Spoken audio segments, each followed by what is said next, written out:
പിതാവിൻ്റെയും പുത്രൻ്റെയും പരിശുദ്ധാത്മാവിൻ്റെയും നാമത്തിൽ ആമേൻ. Praise the lord. ഹല്ലേലൂയ. ഈശോയിൽ ഏറ്റവും സ്നേഹം നിറഞ്ഞ സഹോദരീ സഹോദരന്മാരെ, ഈശോയുടെ പ്രബോധനങ്ങളിൽ യേശു പ്രധാനമായും പഠിപ്പിച്ച രണ്ട് കാര്യങ്ങളായിരുന്നു. ഒന്ന്, യേശുവിൻ്റെ സംസാരത്തിലും യേശുവിൻ്റെ പഠനത്തിലും പഠിപ്പിക്കുന്നതിലും എല്ലാം അവിടുന്ന് എപ്പോഴും തൻ്റെ പിതാവിനെക്കുറിച്ച് പറഞ്ഞുകൊണ്ടിരുന്നു. പിതാവിന് സാക്ഷ്യം വഹിക്കുക എന്നുള്ളതായിരുന്നു യേശുവിൻ്റെ ഈ ലോകത്തിലെ ദൗത്യങ്ങളിൽ പ്രധാനപ്പെട്ട ഒന്ന്. യോഹന്നാന്റെ സുവിശേഷം 10-ാം അധ്യായം 30-ാം വചനത്തിൽ നമ്മൾ കാണുന്നതാണ്. യേശു പറഞ്ഞു, ഞാനും പിതാവും ഒന്നാണ്. വീണ്ടും യോഹന്നാന്റെ സുവിശേഷം 14-ാം അധ്യായം 44-ാം തിരുവചനത്തിൽ യേശു പറഞ്ഞു, എന്നിൽ വിശ്വസിക്കുന്നവൻ എന്നിലല്ല, എന്നെ അയച്ചവനിൽ വിശ്വസിക്കുന്നു. വീണ്ടും യോഹന്നാന്റെ സുവിശേഷം 14-ാം അധ്യായം 9-ാം തിരുവചനത്തിൽ, ഞങ്ങൾക്ക് പിതാവിനെ കാണിച്ചു തരിക, അത് മതി എന്ന് പീലിപ്പോസ് പറഞ്ഞപ്പോൾ യേശു പീലിപ്പോസിന് പറഞ്ഞു, പീലിപ്പോസേ, ഇത്രയും നാള് നീ എൻ്റെ കൂടെ ആയിരുന്നിട്ടും നീ പിതാവിനെ മനസ്സിലാക്കിയില്ലേ? യേശു പറഞ്ഞത് ഇങ്ങനെയാണ്, എന്നെ കാണുന്നവൻ പിതാവിനെ കാണുന്നു, എന്നെ കാണുന്നവൻ പിതാവിനെ കാണുന്നു, ഞാനും പിതാവും ഒന്നാണ്.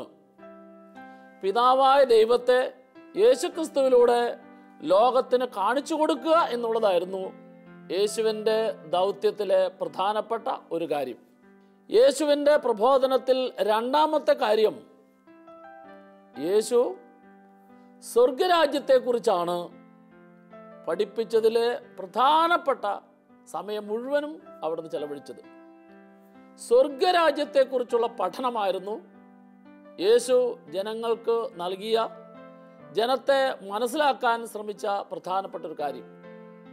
യേശു ഈ സ്വർഗരാജ്യത്തിൻ്റെ രഹസ്യങ്ങളെ ഉപമകളിലൂടെയാണ് മനസ്സിലാക്കി കൊടുത്തത്. നമ്മൾ സുവിശേഷം പരിശോധിക്കുമ്പോൾ മത്തായിയുടെ സുവിശേഷം 13-ാം അധ്യായം മുഴുവനും സ്വർഗരാജ്യത്തെക്കുറിച്ചുള്ള ഉപമകളാണ്. അവിടെ നമ്മൾ വായിക്കുമ്പോൾ ഏതാണ്ട് 7ഓളം ഉപമകൾ, ഈ ഉപമകൾ മുഴുവനും സ്വർഗരാജ്യത്തിൻ്റെ രഹസ്യത്തെക്കുറിച്ചാണ്. അപ്പോൾ ഈശോയുടെ പ്രധാനപ്പെട്ട ദൗത്യം, ഭൂമിയിൽ മനുഷ്യനായി ജീവിച്ച ഒരു വ്യക്തി പോലും നശിച്ചു പോകരുത്, അവരെല്ലാവരും സ്വർഗത്തിൽ പോകണം, അവരെല്ലാവരും സ്വർഗീയമായ മാഹാത്മ്യം, സ്വർഗത്തിൻ്റെ മഹത്വം അത് ഈ ഭൂമിയിൽ അനുഭവിക്കാൻ തക്ക വിധത്തിൽ അവരുടെ ചിന്തകളും മനോഭാവവും പ്രവൃത്തിയും എല്ലാം ഓരോ ദിവസവും ക്രമീകരിക്കണം എന്നുള്ളതായിരുന്നു ഈശോയുടെ പ്രധാനപ്പെട്ട ആഗ്രഹവും യേശുവിൻ്റെ പ്രധാനപ്പെട്ട ലക്ഷ്യവും. പ്രിയപ്പെട്ടവരെ, നമ്മൾ ഈ മത്തായിയുടെ സുവിശേഷം 13-ാം അധ്യായത്തിൽ വരുമ്പോൾ അതിലെ സ്വർഗരാജ്യത്തിൻ്റെ രഹസ്യത്തിൽ ഈശോ പ്രധാനമായിട്ടും അവിടെ പറയുന്നത് വിതക്കാരൻ്റെ ഉപമയെക്കുറിച്ചാണ്. മത്തായിയുടെ സുവിശേഷം 13-ാം അധ്യായം 1 മുതൽ 9 വരെയും അതുപോലെ 18 മുതൽ 23 വരെയുള്ള വചനങ്ങളിൽ ആദ്യം വിതക്കാരൻ്റെ ഉപമ, അതിനുശേഷം ആ ഉപമയുടെ വ്യാഖ്യാനം. യേശുക്രിസ്തുവിൻ്റെ വചനത്തെ സ്വീകരിച്ചാൽ മാത്രം പോരാ, സ്വീകരിക്കുന്ന ഓരോ വ്യക്തിയും ആ വചനത്തെ ഉള്ളിൽ ഉൾക്കൊണ്ട് ആ വചനത്തിൻ്റെ ഫലം അനുദിന ജീവിതത്തിൽ പുറപ്പെടുവിക്കുന്ന വ്യക്തികളായി മാറണം. ഈ ഫലത്തെ അനുദിന ജീവിതത്തിൽ പുറപ്പെടുവിക്കുന്ന വ്യക്തികളായി മാറുമ്പോഴാണ് അവൻ ഈ ഭൂമിയിൽ തന്നെ ദൈവരാജ്യ അനുഭവത്തിൽ, സ്വർഗരാജ്യ അനുഭവത്തിൽ അവന് ജീവിക്കാനും പ്രവർത്തിക്കാനും സാധിക്കുന്നത് എന്ന ബോധ്യം തന്നെ ശ്രവിക്കുന്ന ഓരോ വ്യക്തിക്കും മനസ്സിലാക്കി കൊടുക്കുക എന്നുള്ളതാണ് യേശു പ്രധാനമായിട്ടും ശ്രദ്ധിച്ചത്. Price the Lord, price the Lord. പ്രിയപ്പെട്ടവരെ, നമ്മൾ ആ ഉപമയിൽ കാണുകയാണ്, വിതക്കാരൻ വിതയ്ക്കാൻ പുറപ്പെട്ടു, വിതച്ചപ്പോൾ വിത്തുകളിൽ ചിലത് വഴിയരികിൽ വീണു. 4 വ്യത്യസ്തമായ സ്ഥലങ്ങളിൽ വിത്ത് വീണു എന്നാണ് വചനം പറയുന്നത്. ഈ വിത്ത് എന്നുള്ളത് ദൈവത്തിൻ്റെ വചനമാണ്. വിത്ത് വിതക്കാരൻ വിതച്ചപ്പോൾ ഒന്നാമത് പോയി വീണത് വഴിയരികിലാണ്. വഴിയരികിൽ വീണ വിത്തുകൾക്കൊന്നും ഫലം പുറപ്പെടുവിക്കാനായിട്ട് സാധിച്ചില്ല. കാരണം വഴിയരികിൽ വീണ വിത്ത് പക്ഷികൾ കൊത്തിക്കൊണ്ടുപോയി എന്നാണ് സുവിശേഷത്തിൽ രേഖപ്പെടുത്തിയിരിക്കുന്നത്. അപ്പോൾ ദൈവത്തിൻ്റെ വചനം വായിക്കുന്നു, കേൾക്കുന്നു. പക്ഷേ വായിക്കുന്നതോ കേൾക്കുന്നതോ ഒന്നും ആ വായിക്കുന്ന കേൾക്കുന്ന മനുഷ്യനിൽ ഫലം പുറപ്പെടുവിക്കുന്നില്ല. ദുഷ്ടൻ വന്ന് വചനത്തിൻ്റെ ഫലം പുറപ്പെടുവിക്കേണ്ടതായ കാര്യം ജീവിതത്തിൽ നിന്ന് കൊത്തിക്കൊണ്ടു പോകുന്നു. പക്ഷികൾ വിത്ത് കൊത്തിക്കൊണ്ടു പോകുന്നതിനെ യേശു ഉപമിക്കുക, ദുഷ്ടൻ വിതയ്ക്കുന്നതായ ദൈവവചനത്തെ ഫലം പുറപ്പെടുവിക്കാതെ അതിനെ തിന്മയുടെ വഴികളിലേക്ക് പോകുന്നു. പ്രിയപ്പെട്ടവരെ, പള്ളിയിൽ പോകുന്നു, വിശുദ്ധ കുർബാന അർപ്പിക്കുന്നു. എന്നാൽ പള്ളിയിൽ നിന്ന് തിരിച്ചു വരുമ്പോൾ, വീട്ടിൽ ജീവിതം ആരംഭിക്കുമ്പോൾ, ജോലി മേഖലയിൽ ജീവിതം ആരംഭിക്കുമ്പോൾ ആ പള്ളിയിലെ ബലിയർപ്പണവും ആ പള്ളിയിലെ ബലിയർപ്പണത്തിൽ ശ്രവിച്ചതായ വചനത്തിൻ്റെ വ്യാഖ്യാനമോ ഒന്നും ജീവിതത്തിൽ ഫലദായകമാകുന്നില്ല. ബലിയർപ്പണവും ജീവിതവും തമ്മിൽ ബന്ധമില്ലാത്ത അവസ്ഥ, വചന ശ്രവണവും വചനധ്യാനവും ജീവിതത്തിൽ ഫലം പുറപ്പെടുവിക്കാത്ത അവസ്ഥ. ധ്യാനങ്ങൾ ഒത്തിരി കൂടുന്നുണ്ട്, പക്ഷേ കൂടുന്ന ധ്യാനത്തിൻ്റെ ഒന്നും ഫലം ജീവിതത്തിൽ കാണുന്നില്ല. എന്ന് പറഞ്ഞാൽ 5, 10, 15 എല്ലാം ധ്യാനം കൂടും, പക്ഷേ ഒരു ധ്യാനത്തിൻ്റെ പോലും ഫലം ജീവിതത്തിൽ പുറപ്പെടുവിക്കാൻ സാധിക്കുന്നില്ല. മദ്യപാനം പഴയതുപോലെ, പുകവലി പഴയതുപോലെ, ദുശീല പ്രവൃത്തി പഴയതുപോലെ, വെറുപ്പ് പഴയതുപോലെ, അയൽവക്കുമായിട്ടുള്ള ബന്ധം പഴയതുപോലെ എന്ന് പറഞ്ഞാൽ അവിടെ ഒന്നും സ്നേഹത്തിൻ്റെയോ നന്മയുടെയോ വിശ്വസ്തതയുടെയോ വിശുദ്ധിയുടെയോ ഫലം പുറപ്പെടുവിക്കാത്തൊരവസ്ഥ. ബലിയിൽ സംബന്ധിക്കുന്നുണ്ട്, വചനം ശ്രവിക്കുന്നുണ്ട്, പ്രാർത്ഥിക്കുന്നുണ്ട്. എന്നാൽ ദുഷ്ടൻ വന്ന് ഈ ചെയ്യുന്ന ഭക്തകൃത്യങ്ങളുടെ എല്ലാം ഫലം ഇല്ലാതാക്കുന്നു. പക്ഷി വഴിയിൽ വീണ വിത്ത് കൊത്തിക്കൊണ്ടു പോകുന്നത് പോലെ ദൈവത്തിൻ്റെ പരിശുദ്ധാത്മാവ് വിശുദ്ധിയിലേക്കും നന്മയിലേക്കും നൽകുന്നതായ വചനത്തെ ഫലം പുറപ്പെടുവിക്കാതെ ജീവിതം ദുഷ്ടന്റെ കയ്യിൽ, ജീവിതം പിശാചിനാൽ നയിക്കപ്പെടുന്ന ഒരവസ്ഥയുണ്ടാകുന്നു. യേശു പറഞ്ഞു, ഇങ്ങനെയുള്ള വ്യക്തിക്ക് സ്വർഗരാജ്യത്തിൽ പ്രവേശിക്കാൻ സാധിക്കില്ല. സ്വർഗരാജ്യത്തിൽ പ്രവേശിക്കണമെങ്കിൽ നീ ശ്രവിക്കുന്ന, വായിക്കുന്ന, പഠിക്കുന്ന വചനം നിന്റെ ജീവിതത്തിൽ നിനക്ക് പൂർണ്ണമായും പ്രാവർത്തികമാക്കാനായിട്ട് സാധിക്കണം, ഫലം പുറപ്പെടുവിക്കാനായിട്ട് സാധിക്കണം. ഫലം പുറപ്പെടുവിക്കാനായിട്ട് സാധിക്കുന്നില്ലെങ്കിൽ നീ വഴിയരികിൽ വീണ വിത്ത് പോലെയാണ്. Price the Lord. യേശു പറയുന്ന രണ്ടാമത്തെ കാര്യം, വിതക്കാരൻ വിതച്ച വിത്തിൽ വീണ രണ്ടാമത്തെ സ്ഥലം മണ്ണ് അധികമില്ലാത്ത പാറപ്പുറമാണ്. മണ്ണ് അധികമില്ലാത്ത പാറപ്പുറത്ത് വിത്ത് വീണപ്പോൾ പെട്ടെന്ന് അതങ്ങ് മുളച്ച് പൊങ്ങി. പക്ഷേ വേരില്ലാത്തതിനാൽ വെയിൽ വന്നപ്പോൾ, സൂര്യൻ ഉദിച്ചപ്പോൾ, ചൂടേറിയപ്പോൾ അത് പെട്ടെന്ന് വാടിപ്പോയി. ഇതുപോലെയാണ് ചിലര്. എങ്ങനെയുള്ളവര്? ആവേശത്തോടെ ധ്യാനത്തിന് പോവും, ആവേശത്തോടെ പള്ളിയിൽ പോവും, ആവേശത്തോടെ മറ്റ് ആത്മീയ ശുശ്രൂഷയിൽ പോവും. പക്ഷേ ധ്യാനത്തിൽ പോയെങ്കിലും അതിൽ പറയുന്ന കേൾക്കുന്ന സമയത്തും ധ്യാനം കഴിഞ്ഞ് വരുന്ന സമയത്തും 1-2 ദിവസത്തേക്ക് വലിയ ആവേശം ഉണ്ടാവും. എന്നാൽ ആ ആവേശം അധിക സമയം നിലനിൽക്കുന്നില്ല. ബലിയിൽ സംബന്ധിക്കും, പക്ഷേ 1 മണിക്കൂർ 2 മണിക്കൂർ കഴിയുമ്പോൾ വായിൽ നിന്ന് വരുന്നത് ചീത്ത വർത്തമാനമായിരിക്കും. മറ്റുള്ളവരോട് പെരുമാറുന്നത് അത് ദ്രോഹത്തിലും അസൂയയിലും പരദൂഷണത്തിലായിരിക്കും. ഇങ്ങനെ ഉള്ള വ്യക്തികളെ കുറിച്ചാണ് പാറപ്പുറത്ത് വീണ വിത്തിനെ പോലെയുള്ളവർ എന്ന് പറയുന്നത്. ജീവിതത്തിൽ ക്ലേശങ്ങൾ, ബുദ്ധിമുട്ടുകൾ, പ്രയാസങ്ങൾ, നൊമ്പരങ്ങൾ ഇത് സംഭവിക്കുമ്പോൾ പിടിച്ചു നിൽക്കാൻ പറ്റുന്നില്ല. അവിടെ നന്മയുടെയും സ്നേഹത്തിൻ്റെയും വിശ്വസ്തതയുടെയും കരുണയുടെയും അനുകമ്പയുടെയും ഫലം പുറപ്പെടുവിക്കാൻ സാധിക്കുന്നില്ല. പെട്ടെന്ന് പ്രതീക്ഷയ്ക്ക് വിപരീതമായത് സംഭവിക്കുമ്പോൾ, ആഗ്രഹിച്ചതിൽ അപ്പുറത്ത് സംഭവിക്കുമ്പോൾ അവിടെ എല്ലാം വീണു പോകുന്നു, കരിഞ്ഞു പോകുന്നു, ഉണങ്ങിപ്പോകുന്നു, മനസ്സുമടുക്കുന്നു, നിരാശപ്പെടുന്നു. ഈ അനുഭവം ജീവിതത്തിലുള്ളവർ. ഇവരെ കുറിച്ചാണ് പാറപ്പുറത്ത് വീണ വിത്തിന് തുല്യം എന്ന് പറയുന്നത്. യേശു ഉപമിച്ച 3ാമത്തെ തലം അത് മുള്ളുകൾക്കിടയിൽ വീണ വിത്തുകളാണ്. 2ാമത്തതിനേക്കാൾ അല്പം കൂടി മെച്ചമാണ്. അത് മുളച്ചു പൊങ്ങി വളർന്നു. മുളച്ചു പൊങ്ങി വളർന്നു കഴിഞ്ഞപ്പോൾ മുള്ളുകൾ അതിനെ ഞെരുക്കാൻ തുടങ്ങി.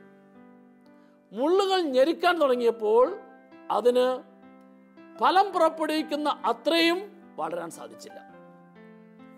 ജീവിതത്തിൽ വചനം കേൾക്കുന്നു, ധ്യാനം കൂടുന്നു, പ്രാർത്ഥിക്കുന്നു, പക്ഷേ ലോകത്തിൻ്റെ വ്യഗ്രതയും ധനത്തോടുള്ള ആകർഷണവും അത് അനുദിനം ഈ ആത്മീയതയെ ഞെരുക്കിക്കൊണ്ടിരിക്കുകയാണ്. ഈ ആത്മീയ ചൈതന്യത്തെ തളർത്തിക്കൊണ്ടിരിക്കുകയാണ്. നമുക്കറിയാം, ഇന്ന് നമ്മൾ ഓരോ ദിവസവും രാവിലെ പത്രമെടുത്ത് നോക്കിക്കഴിഞ്ഞാൽ അവിടെ എല്ലാം കാണുന്നത് ബാങ്ക് കൊള്ളയുടെ, ജ്വല്ലറി മോഷണത്തിൻ്റെ, എങ്ങനെയെങ്കിലും കള്ളത്തരത്തിൽ പണം സമ്പാദിക്കുന്നത് എങ്ങനെയാണ്, പെട്ടെന്ന് സമ്പന്നനാകുന്നത് എങ്ങനെയാണ്, അല്ലെങ്കിൽ ലോകത്തിൻ്റെ സുഖവും സന്തോഷവും അനുഭവിക്കുന്നതിന് വേണ്ടി എന്തു ചെയ്താലും കുഴപ്പമില്ല, ആരെ കൊന്നിട്ടായാലും കുഴപ്പമില്ല, എന്ത് നശിപ്പിച്ചിട്ടായാലും കുഴപ്പമില്ല, സ്വന്തം കാര്യവും സുഖവും അനുഭവിക്കണം എന്നതായ ചിന്തയോടുകൂടി മറ്റുള്ളവൻ്റെ പണവും സമ്പത്തും എല്ലാം തട്ടിയെടുക്കുന്ന പ്രവണത. ഇതാണ് ലൗകിക വ്യഗ്രതയും ലോകത്തിൻ്റെ സുഖവും ലോകത്തിൻ്റെ സന്തോഷവും ലോകത്തിൻ്റെ താല്പര്യവും അതിൽ നിന്ന് ലഭിക്കുന്ന താൽക്കാലികമായ ആനന്ദവും. ഇത് ജീവിതത്തിൽ നേടണം എന്നുള്ള ചിന്ത വരുമ്പോൾ ഈ ചിന്ത കർത്താവ് ആ വ്യക്തിയുടെ ഉള്ളിലേക്ക് വിതച്ച സ്നേഹത്തിൻ്റെ വചനത്തെ ഞെരുക്കിക്കളയുകയാണ്. ഈ ലോക സുഖമാകുന്ന മുള്ളുകൾ, ഈ ലോകത്തിൻ്റെ സന്തോഷമാകുന്നതായ അവസ്ഥകൾ, അത് കർത്താവ് വിതച്ചതായ വചനത്തിൻ്റെ ഫലത്തെ പുറപ്പെടുവിക്കാൻ പറ്റാത്ത വിധത്തിൽ ഓരോ ദിവസവും ഞെരുങ്ങിക്കൊണ്ടിരിക്കുന്നു. ഓരോ ദിവസവും തിന്മയിൽ നിന്ന് വീണ്ടും വീണ്ടും കൂടുതൽ തിന്മയിലേക്ക് പോകുന്നു. പാപത്തിൽ നിന്ന് വീണ്ടും വീണ്ടും കൂടുതൽ പാപത്തിലേക്ക് പോകുന്നു. സമാധാനമില്ലാത്ത അവസ്ഥയിൽ നിന്ന് അനേകരുടെ സമാധാനം നഷ്ടപ്പെടുത്തുന്നതായ പ്രവൃത്തിയിലേക്കും പ്രവണതയിലേക്കും പോകുന്നു. ഇതാണ് മുള്ളുകൾക്കിടയിൽ വിതയ്ക്കപ്പെട്ട വിത്ത്. ഈശോ പറഞ്ഞു, 4ാമത്തെ വിഭാഗം അതാണ് നല്ല നിലത്ത് വീണ വിത്ത്. നല്ല നിലത്ത് വീണ വിത്തുകൾ 100 മേനിയും 60 മേനിയും 30 മേനിയും ഫലം പുറപ്പെടുവിച്ചു. പ്രിയപ്പെട്ടവരെ, ഇതിലൂടെ യേശു മനസ്സിലാക്കി തരുന്ന പ്രധാനപ്പെട്ട ഒരു കാര്യം, നിന്നിൽ ഓരോ ദിവസവും പരിശുദ്ധാത്മാവ് വിതയ്ക്കുന്ന സ്നേഹത്തിൻ്റെ വിത്തുകൾ, വചനത്തിൻ്റെ വിത്തുകൾ, നന്മയുടെ വിത്തുകൾ, അനുകമ്പയുടെ വിത്തുകൾ, ഔദാര്യത്തിൻ്റെ വിത്തുകൾ, അത് ഓരോ ദിവസവും ഫലം പുറപ്പെടുവിക്കുന്നതായി മാറണം. നിന്റെ ജീവിതം ഫലം പുറപ്പെടുവിക്കുന്ന ജീവിതമായി മാറണം.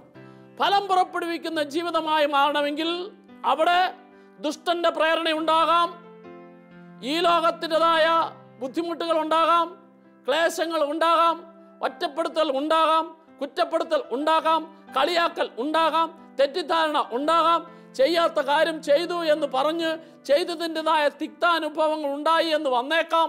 പക്ഷേ അതുകൊണ്ടൊന്നും സ്നേഹവും നന്മയും വിശ്വസ്തതയും നിന്നിലൂടെ മറ്റുള്ളവർക്കും കിട്ടുന്നതിൽ ഞെരുക്കമുണ്ടാകാൻ പാടില്ല. അവയൊന്നും ഫലം പുറപ്പെടുവിക്കുന്നതിന് തടസ്സമായി മാറാൻ പാടില്ല. നിനക്ക് അതിനെയെല്ലാം അതിജീവിക്കാൻ തക്ക വിധത്തിൽ ദൈവത്തിന്റെ പരിശുദ്ധാത്മാവ് തരുന്ന ഉന്നതമായ ശക്തിയെ ആശ്രയിച്ച് ഫലം പുറപ്പെടുവിക്കാനായിട്ട് സാധിക്കണം. Price the Lord. നിന്റെ ജീവിതത്തിലും ചിന്തയിലുമെല്ലാം ഫലം പുറപ്പെടുവിക്കാനായിട്ട് സാധിക്കണം. ഇങ്ങനെ ഫലം പുറപ്പെടുവിക്കാനായിട്ട് സാധിക്കുന്ന നന്മയുടെ ജീവിതമായെങ്കിൽ നിനക്ക് സ്വർഗരാജ്യം അവകാശമാക്കാൻ സാധിക്കുള്ളൂ. സ്വർഗരാജ്യത്തിലെ സന്തോഷത്തെ സ്വീകരിക്കാനും സ്വന്തമാക്കാനും സാധിക്കുള്ളൂ. Price the Lord, price the Lord. പ്രിയപ്പെട്ടവരെ, വിറ്റ്നസ് ടിവിയിൽ ഈ അടുത്ത നാളുകളിൽ അനേകം വ്യക്തികൾക്ക് വചനം പഠിക്കുന്നതിനും വചനം ഗ്രഹിക്കുന്നതിനും വേണ്ടി ഒരുക്കിയിരിക്കുന്ന ഒരു പ്രോഗ്രാമായിരുന്നു കാനാൻ ദേശം ബൈബിൾ റിയാലിറ്റി ഷോ. ഈ കാനാൻ ദേശം ബൈബിൾ റിയാലിറ്റി ഷോയിൽ സെലക്ഷൻ കിട്ടിയ ഒരു സഹോദരി, അതിൻ്റെ സീസൺ 1 സെലക്ഷൻ കിട്ടിയ ഒരു സഹോദരി, ആ സഹോദരി സെലക്ഷൻ കിട്ടിയ ശേഷം മത്സരത്തിൽ പങ്കെടുക്കാനായിട്ട് 3 മാസമുണ്ട്. സഹോദരിക്ക് ആ മത്സരത്തിൽ പങ്കെടുക്കാനായിട്ട് അവസരം കിട്ടിയപ്പോൾ വലിയ സന്തോഷമായി. അപ്പോൾ അറിഞ്ഞു മത്സരത്തിന് വരുമ്പോൾ വീട്ടിൽ നിന്ന് ആരെയെങ്കിലും കൊണ്ടുവരണം. അപ്പോൾ ഈ സഹോദരിയുടെ ഭർത്താവ് 2 മക്കളുമാണ്. മക്കൾ 2 പേരും ചെറിയ പിള്ളേരാണ്. അപ്പോൾ അവരെയും കൊണ്ട് വരാൻ സാധിക്കില്ല. അപ്പോൾ കൂടെ വരാനായിട്ട് പിന്നെ ഉള്ളത് ഭർത്താവാണ്. ഭർത്താവ് ചെറുപ്പക്കാരനാണ്, പക്ഷേ കുറേ നാളുകളായിട്ട് മദ്യപാനിയാണ്. ഇയാൾക്ക് ധൈര്യം കിട്ടണമെങ്കിൽ, അതുപോലെ തന്നെ ആൾക്കാരുടെയൊക്കെ മുഖത്ത് നോക്കി വർത്തമാനം പറയണമെങ്കിൽ അല്പം മദ്യപിച്ചാലേ പറ്റുള്ളൂ. അതുകൊണ്ട് പകല് നല്ല ശതമാനവും മദ്യപാനത്തിൽ തന്നെയാണ്. ഭർത്താവെ 3 മാസം കഴിയുമ്പം കൂടെ പോരാനുള്ളൂ. എന്താ ചെയ്യുക? ഈ ഭർത്താവിനെയും കൊണ്ട് ഡിവൈൻ ധ്യാന കേന്ദ്രത്തിൽ എങ്ങനെ പോകും? എങ്ങനെ ആ ബൈബിൾ റിയാലിറ്റി ഷോയിൽ പങ്കെടുക്കും? സെലക്ഷൻ കിട്ടുകയും ചെയ്തു. ദൈവം അനുഗ്രഹിച്ചു, അവസരം തന്നു. പക്ഷേ ഇവളുടെ ഈ ഭർത്താവിൻ്റെ മദ്യപാനത്തെ ഓർത്ത്, മദ്യപാന സ്വഭാവമുള്ള ഭർത്താവിനെ എങ്ങനെ പോകുമ്പോൾ കൊണ്ടുപോകുന്നതിന് ഓർത്ത് അവള് ഉള്ളിൽ വിഷമം തോന്നി. പക്ഷേ ആ സഹോദരി ഒരു കാര്യം ചെയ്തു. എന്ത് ചെയ്യുന്നറിയാവോ? കാനാൻ ദേശം ബൈബിൾ റിയാലിറ്റി ഷോയിൽ ഉൽപ്പത്തി മുതൽ വെളിപാട് വരെയുള്ള ബൈബിൾ ഗ്രന്ഥങ്ങളാണ് പഠിക്കാൻ പറഞ്ഞിരിക്കുന്നത്. അതിനകത്ത് പ്രത്യേകമായിട്ട് പഠിക്കേണ്ടതായ ചോദ്യങ്ങളും ഒക്കെ കൊടുത്തിട്ടുണ്ട്. ഇവള് ഈ ഉൽപ്പത്തി മുതൽ വെളിപാട് വരെ ബൈബിൾ വചനങ്ങൾ പഠിക്കുന്ന കൂട്ടത്തിൽ അവൾ ഓരോ വചനവും പഠിക്കുമ്പോൾ ഒരു കാര്യം ചെയ്തു.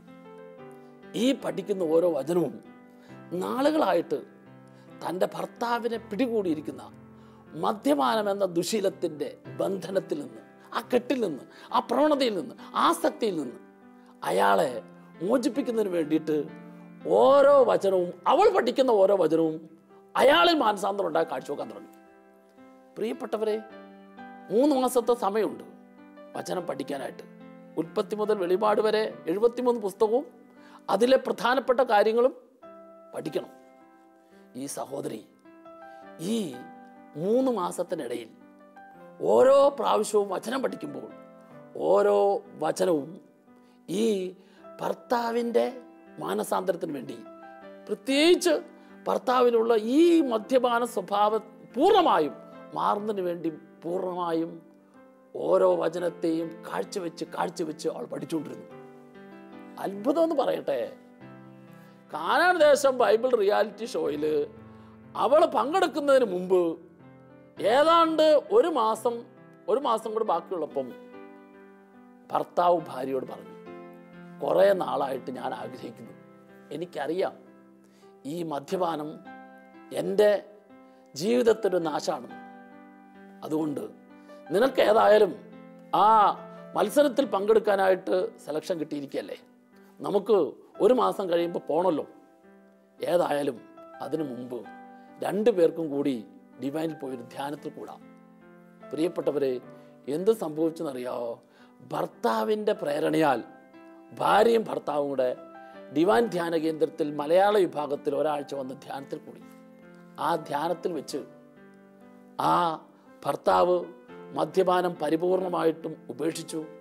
അയാൾക്ക് അതിനുള്ള ആസക്തിയിൽ നിന്നും ആഗ്രഹത്തിൽ നിന്നും ഒരാഴ്ച ദൈവത്തിൻ്റെ വചനം കേട്ടുകൊണ്ടിരുന്നപ്പോൾ ആ വചനത്തിൻ്റെ ശക്തി അയാളെ പൂർണ്ണമായും ആ മദ്യപാന സ്വഭാവത്തിൽ നിന്ന് വിടുവിച്ചു. തിരിച്ച് അവർ വന്നു. വീണ്ടും 2 ആഴ്ച കഴിയുമ്പോഴാണ് അതിൻ്റെ മത്സരത്തിൽ പങ്കെടുക്കാനായിട്ട് പോകേണ്ടത്. ആ മത്സരത്തിൽ പങ്കെടുക്കാൻ പോകേണ്ട സമയം വന്നപ്പോൾ ആ സഹോദരിക്ക് വലിയ സന്തോഷമായി. അവള് ഇവിടെ മത്സരത്തിൽ പങ്കെടുക്കാൻ വന്നപ്പോൾ മദ്യപാന സ്വഭാവമില്ലാത്ത, ദുശീല സ്വഭാവങ്ങളില്ലാത്ത ഒരു ഭർത്താവിനെയും കൊണ്ടാണ് മത്സരത്തിൽ പങ്കെടുക്കാൻ വന്നത്. ആദ്യ പ്രാവശ്യം തന്നെ അവൾ മത്സരത്തിൽ പങ്കെടുത്തതിന് ശേഷം ഈ സന്തോഷ വാർത്ത ആ സഹോദരി ഭർത്താവിനെയും കൊണ്ടുവന്ന് എൻ്റെ അടുക്ക് വരികയും ആ സഹോദരി പറഞ്ഞു, അച്ഛാ, ഞാൻ ഈ ബൈബിൾ റിയാലിറ്റി ഷോയിൽ പങ്കെടുക്കാനായിട്ട് അവസരം കിട്ടിയപ്പോൾ മുതൽ ഞാൻ പഠിച്ച ഓരോ വചനവും ഭർത്താവിൻ്റെ മാനസാന്തരത്തിന് വേണ്ടി കർത്താവിൻ്റെ കരങ്ങളിലേക്ക് കൊടുത്ത് കാഴ്ചവെച്ചപ്പോൾ ഞാൻ സ്വീകരിച്ച വചനം, ഞാൻ പഠിച്ച വചനം എൻ്റെ ഭർത്താവിൽ 100% ഫലം പുറപ്പെടുവിക്കാൻ കാരണമായി തീർന്നു. Price the Lord. സഹോദര സഹോദരി, നീ ഒരു സത്യം മനസ്സിലാക്കണം. ദൈവത്തിൻ്റെ വചനത്തെ നീ വായിക്കുകയും ധ്യാനിക്കുകയും കേൾക്കുകയും പഠിക്കുകയും ചെയ്യുമ്പോൾ ആ കേൾക്കുന്ന പഠിക്കുന്ന വചനം നിന്നിൽ മാത്രം 100% ഫലം പുറപ്പെടുവിച്ചാൽ പോരാ. ഓർക്കണം, ഈ വചനത്തിന് നിന്റെ ഭർത്താവിൽ മാനസാന്തരം ഉണ്ടാക്കാൻ, നിന്റെ അപ്പനിലെ രോഗത്തെ സുഖപ്പെടുത്താൻ, നിന്റെ അമ്മയിലെ മനസ്സിന്റെ മുറിവിന് സൗഖ്യം നൽകാൻ, നിന്റെ ജീവിത പ്രശ്നങ്ങൾക്ക് ഉത്തരം നൽകാൻ, നിന്റെ കുടുംബത്തിലെ എല്ലാ അവസ്ഥകളെയും സന്തോഷമാക്കി മാറ്റാൻ, സമാധാനമാക്കി മാറ്റാൻ അതിനുള്ള ശക്തിയും കൃപയുമുണ്ട്. എന്തു ചെയ്യണം? നിന്റെ ഉള്ളിൽ കർത്താവ് വിതറുന്ന സ്നേഹത്തിന്റെ വചനം, അത് സാത്താൻ കൊത്തിക്കൊണ്ടു പോകുവാൻ, ഫലം പുറപ്പെടുവിക്കാൻ പറ്റാത്ത വിധത്തിൽ അതിന് പ്രവർത്തിക്കാൻ ഇടം കൊടുക്കരുത്. മറിച്ച് ജീവിതത്തിൽ പ്രതിസന്ധികൾ ഉണ്ടാകും, ബുദ്ധിമുട്ടുകൾ ഉണ്ടാകും. നീ ചെയ്യാത്ത കാര്യം ചെയ്തു എന്ന് പറഞ്ഞ് ചെയ്തതിൻ്റെതായ തിക്താനുഭവങ്ങൾ ജീവിതത്തിൽ ഉണ്ടായി എന്ന് വരാം. ക്ലേശങ്ങൾ ഉണ്ടാകുമ്പോൾ, ബുദ്ധിമുട്ടുകൾ ഉണ്ടാകുമ്പോൾ, രോഗങ്ങൾ ഉണ്ടാകുമ്പോൾ, തകർച്ചകൾ ഉണ്ടാകുമ്പോൾ, പരാജയങ്ങൾ ഉണ്ടാകുമ്പോൾ നീ അതിലേക്ക് നോക്കി അസ്വസ്ഥപ്പെടാതെ, ഇതെല്ലാം ദൈവം അനുവദിക്കുന്നത് നിന്നിൽ നിക്ഷേപിച്ചിരിക്കുന്ന ജീവന്റെ വചനം 100 മേനി ഫലം പുറപ്പെടുവിക്കുവാൻ തക്ക വിധത്തിൽ നീ ഫലം പുറപ്പെടുവിക്കുവാൻ കഴിവുള്ള കർത്താവിനോട് ചേർന്ന് നിൽക്കാൻ വേണ്ടിയാണ് എന്ന സത്യം നീ തിരിച്ചറിയണം. ഓർക്കുക, ലൗകിക വ്യഗ്രത, ധനത്തിന്റെ ആകർഷണം, ഈ ലോകത്തോടുള്ള താല്പര്യം, ഈ ലോകം ശരിയെന്ന് പറയുന്ന ചില സുഖങ്ങള്, സന്തോഷങ്ങള്, ഇത്തരത്തിലുള്ളതായ മുള്ളുകൾ ദൈവത്തിന്റെ വചനം ഫലം പുറപ്പെടുവിക്കാതിരിക്കാൻ തക്ക വിധത്തിൽ ഈ മുള്ളുകൾ കൊണ്ട് സാത്താൻ നിന്റെ പ്രലോഭനവുമായിട്ട് വന്നു എന്ന് വരാം. നിന്റെ കണ്ണുകളും നിന്റെ സംസാരവും നിന്റെ പ്രവൃത്തിയും എല്ലാം നിന്നിൽ കർത്താവ് നിക്ഷേപിക്കുന്ന ജീവന്റെ വചനത്തെ ഫലം പുറപ്പെടുവിക്കാൻ തക്ക വിധത്തിൽ ഉള്ളതാകാൻ നീ എന്നും ശ്രദ്ധിക്കണം. നിന്റെ ഈ ശ്രദ്ധയാണ്, നിന്റെ ഈ താല്പര്യമാണ് 100% ഫലം പുറപ്പെടുവിക്കുവാൻ തക്ക വിധത്തിൽ നിന്റെ അനുദിന ജീവിതത്തെ ഒരുക്കുന്നത്. അതിനാൽ ശ്രദ്ധിക്കൂ, നീ അർപ്പിക്കുന്ന ഓരോ ദിവസവും അർപ്പിക്കുന്ന ബലി, ഓരോ ദിവസവും ചൊല്ലുന്ന ജപമാല, ഓരോ ദിവസവും കർത്താവിൻ്റെ അൾത്താരയുടെ മുമ്പിൽ നീ ആരാധിക്കുന്ന ആരാധന, ഇതെല്ലാം നിന്റെ ജീവിതത്തിൽ സ്നേഹത്തിൻ്റെയും നന്മയുടെയും വിശ്വസ്തതയുടെയും കരുണയുടെയും അനുകമ്പയുടെയും ഫലം പുറപ്പെടുവിക്കുന്നതായിരിക്കണം. ഈ ഫലം പുറപ്പെടുവിക്കുന്ന ജീവിതമാണ് ഭൂമിയിലെ സ്വർഗരാജ്യ അനുഭവം.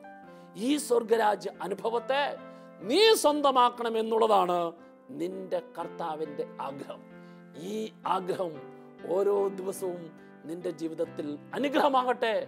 ഈ അനുഗ്രഹത്തിനുള്ള അടയാളമായി ദൈവത്തിൻ്റെ വചനത്തെ സ്വീകരിച്ച് ഓരോ ദിവസവും ഫലം പുറപ്പെടുവിക്കൂ. കർത്താവേ, എന്നെ സഹായിക്കണമേ. പ്രാർത്ഥിക്കാം. ഒരു നിമിഷം കരങ്ങൾ കൂപ്പി കണ്ണുകളടച്ച് ദൈവത്തിൻ്റെ വചനം 100 മേനി ഫലം പുറപ്പെടുവിക്കുന്ന ജീവിതമായി നിന്റെ ജീവിതം മാറണം.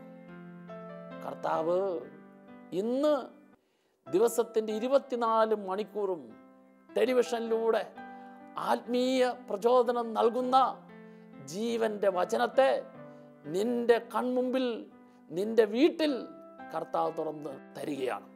ഓരോ ദിവസവും ഈശോ നിന്റെ കൺമുമ്പിലേക്ക് കടന്നു വരികയാണ്. നിന്റെ കുടുംബത്തിൽ യേശുവിൻ്റെ വചനം ഓരോ ദിവസവും വിതറുകയാണ്. ആ കേൾക്കുന്ന വചനത്തെ, ശ്രവിക്കുന്ന വചനത്തെ, സ്വീകരിക്കുന്ന വചനത്തെ, ധ്യാനിക്കുന്ന വചനത്തെ നിന്റെ ജീവിതത്തിൽ പൂർണ്ണമായും ഫലം പുറപ്പെടുവിക്കുവാൻ തക്ക വിധത്തിൽ പരിശുദ്ധാത്മാവേ, എൻ്റെ ഉള്ളിനെ വചനം കൊണ്ട് നിറയ്ക്കണമേ, സ്നേഹം കൊണ്ട് നിറയ്ക്കണമേ, ശക്തി കൊണ്ട് നിറയ്ക്കണമേ, ഒരു പുതിയ വ്യക്തിയാക്കി മാറ്റണമേ. എന്നും എപ്പോഴും എല്ലായിടത്തും വചനത്തിൻ്റെ 100 മേനി ഫലം പുറപ്പെടുവിക്കുന്ന വ്യക്തിയായി ഞാൻ മാറാൻ, എൻ്റെ കുടുംബം മാറാൻ, എൻ്റെ ജോലി മേഖല മാറാൻ, എൻ്റെ ശുശ്രൂഷകളെല്ലാം മാറാൻ നീ സഹായിക്കണമേ. നിത്യം പിതാവും പുത്രനും പരിശുദ്ധാത്മാവുമായ സർവേശ്വര എന്നേക്കും ആമേൻ.